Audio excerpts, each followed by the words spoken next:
In our last video, we opened a Trust Wallet account up from scratch, but now we need to fund our Trust Wallet account by buying some BNB. So in today's video, we are gonna learn how to link our bank account to our Trust Wallet account and then how to buy some BNB using our fiat currency, in this case with US dollar. Open your Trust Wallet app. This is a brand new account, so obviously our balance is $0. Here, click on buy and select BNB from the list. Now, input the amount you want to spend to buy BNB with. As you see here, the third-party provider is Simplex now, but you might see other provider and that's depend on time and location.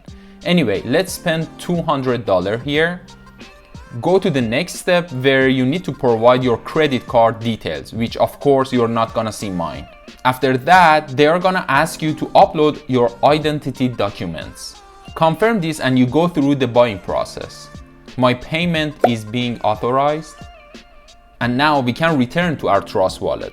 Now be patient and give it a few minutes for your BNB to show up here. And here you go. And now we are rich. No, I'm kidding. And really quick, if we just met, my name is Mocha and I'm not a financial advisor. In this channel, we talk about different ways on how to make money online. So if you gain value and want to learn more about personal finances, then be sure to subscribe and give us a thumbs up. With that, thank you so much guys, and I'll talk to you in the next one.